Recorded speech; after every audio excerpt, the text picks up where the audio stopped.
السلام علیکم جی، میری یوٹیوب فیملی، کیسے ہیں آپ سب لوگ؟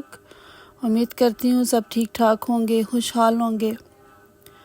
اچھا جی، آج کا ہمارا ٹاپک ہے کہ گھر کے بکھرنے کی شروعات کہاں سے ہوتی ہے۔ کیا ضروری ہے کہ بیوی خوش رہے تاکہ وہ دوسروں کو خوشی دے سکے؟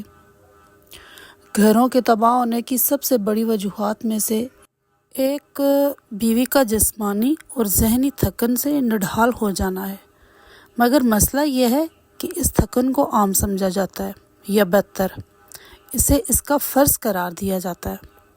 ہمارے معاشرے میں یہ سوچ عام ہے کہ بیوی کا تھک جانا ماں بننے کی قیمت ہے، اس کی قربانی ہی اصل عقل مندی ہے اور اسے بس صبر کرنا اور برداشت کرنا چاہیے۔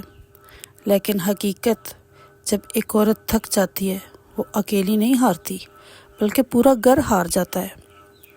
بیوی ہی گھر کی روح ہے، اس کی توانائی ہی گھر کو زندہ اور پرسکون رکھتی ہے۔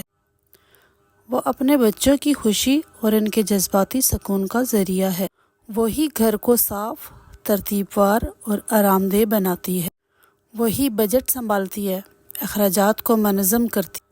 لیکن اگر وہ تھک کر ٹوٹ جائے تو یہ سب کچھ اس کے ساتھ ٹوٹ جاتا ہے۔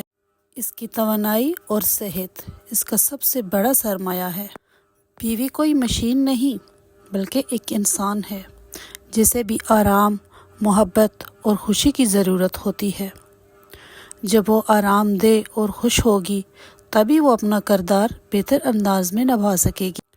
ہر شوہر کے لیے پیغام ہے، رشتہ نبھانے کی ایک بڑی ذمہ داری یہ بھی ہے کہ اپنی بیوی کے جسمانی اور ذہنی سکون کا خیال رکھا جائے، کیونکہ جب وہ خوش ہوگی تبھی وہ آپ کو محبت، توجہ اور سکون دے سکے گی جس کی آپ کو ضرورت ہے۔